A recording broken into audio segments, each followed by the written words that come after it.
Gotta win the way you give it, man. I'm just kidding. No, I did that. John saved it. He jumped across the table and he smothered me with his so. All right.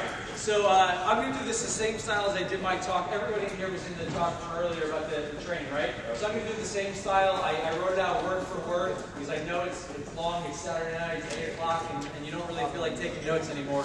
So I just did it word for word. That way you can sort of pay attention now, and you can read it again tomorrow on the plane home. So we're talking about creating a staff for your first 3 seminars. My first summer, last summer, 2007, I came to the summer from scratch, graduated from Penn State, and didn't have an office. Had one assistant manager, Alex Buck, who was at $3,000 in sales. And I know I don't have a microphone. Can everyone hear me? That's good. Okay. He was at $3,000 in sales. Had no management experience, so we pretty much started from scratch and just built it from there.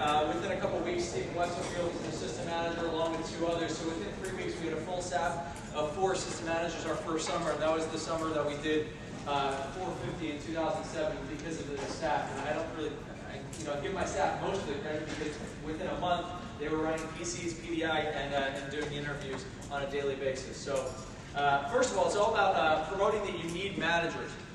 In the group part of the interview, I would say we have 6 assistant manager positions available. We only have 2 filled right now, or we have none filled right now. Who do you think those other positions are going to be filled by? And everybody says us. And you say, well, maybe you, or at least perhaps it's start over the next couple of weeks. Okay, just promoting the opportunity that you need assistant managers. I'm not just looking for great reps and managers as well. Growth and advancement are very important to me. And just small phrases like that in the group interview, talking about management, talking about advancement. Point to the growth chart during the should say chart, sorry.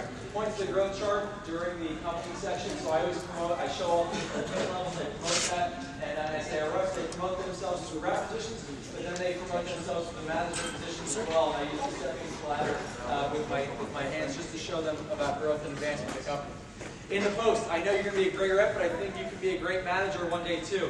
Last year, last night we were talking about how I got off to a really crappy start for the spring semester. My office pretty much restarted this summer in May, I guess March, it restarted essentially from crap. We did about $70,000 for the spring semester, spring campaign up until the end of April. One big week at the end of April to put us, close to 100, but pretty much had nothing going for us. And we were doing $3,000 or $4,000 a week. I had one guy in the interview. It was a 1-person interview for CJ Kofed. He came in, one of my local students. I said, hey CJ, listen, I know you're going to be a great rep. You're really talented. I see a lot of myself in you. But to be honest with you, within a couple of weeks, I really feel you're going to be a great assistant manager, and you're going to help me rebuild this office to where we were over the summertime. And he got really excited about that. Without a doubt, he showed the training. It was a 1-person training, and then he became my sales manager that summer, and we put up a pretty big number this summer.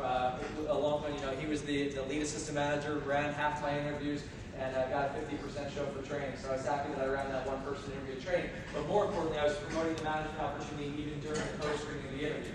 Okay, don't be afraid to promote it too early. You're not going to get somebody scared of the job if you talk about management.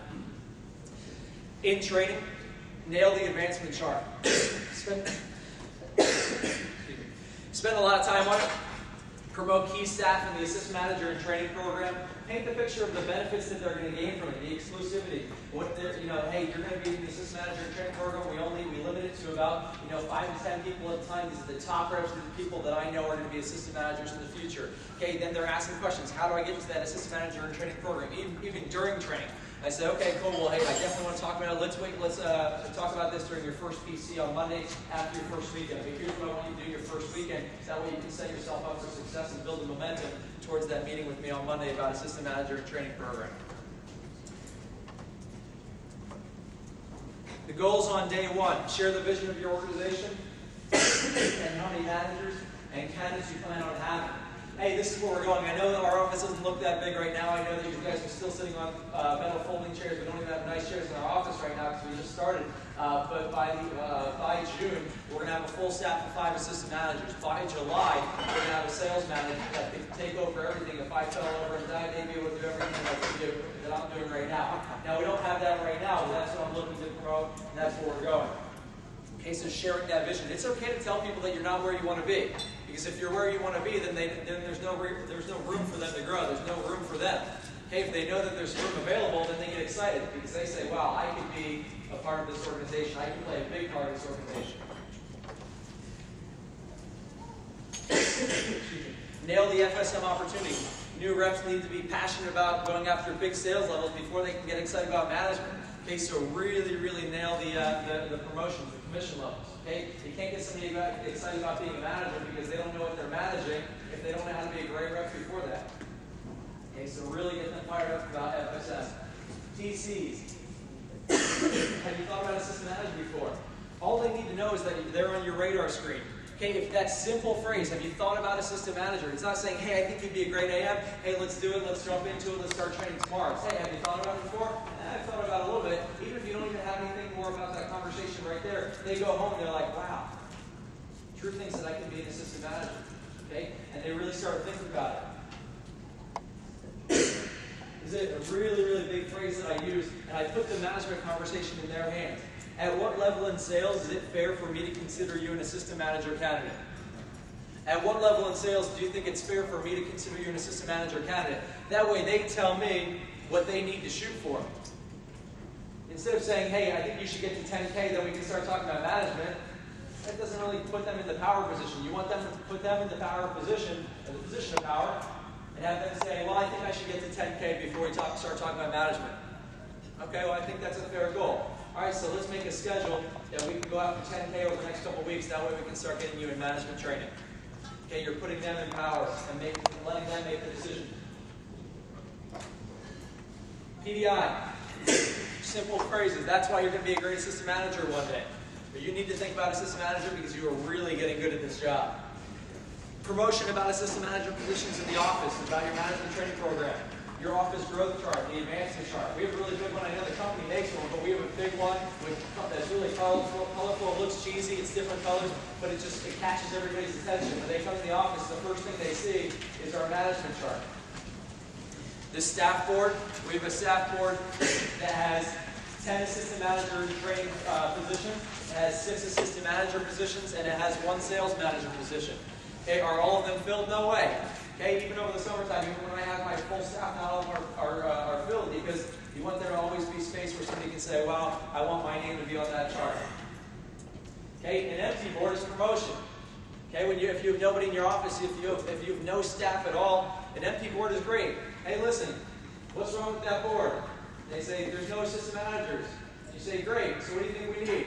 They say, assistant managers. You say, okay, cool. Well, I want to get you really good at this rep position so we can start building our organization and building it around you. Don't be afraid to promote too early. I think you guys all remember my mistake I made. I talked about it at the end of the summer in April at the kickoff conference about one of my assistant managers who was living in her truck with her kids, and it was awful. She tried to tell Stephen Westerfield to get on the phone one time, and it was bad. So the worst assistant manager you could ever imagine. Ever. It was just like the worst decision I ever made. But it actually turned out to be the best decision I made because Stephen Westerfield looked at her and said, wow, if this girl can be an assistant manager, I can definitely do it. Okay? And that's how you get great assistant managers. It's okay to have crappy ones once in a while. If half of all of your assistant managers that you promote, if half of your assistant managers that you promote become branch managers and district managers one day, like we have in my office right now, if half of the assistant managers that you promote become managers and run their own office, how many managers, how many assistants would you have this year? If you knew that half of them were going to open up their own office within 2 years. I don't care if half of them suck. If half of them are as good as my guys, it's pretty exciting. Don't wait for them to get good.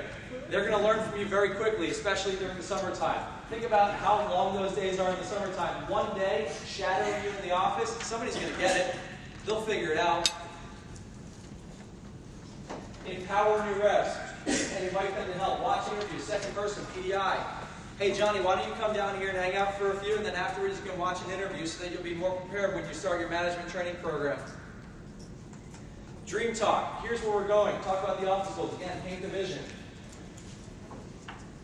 It's big. I'm going there with or without you. I want you to be there, but it's your choice. This is where we're going. Are you with me? Promote key staff and assistant manager in training early. Assistant manager, being an AM, hey, I think you should be an assistant manager. That's a big deal.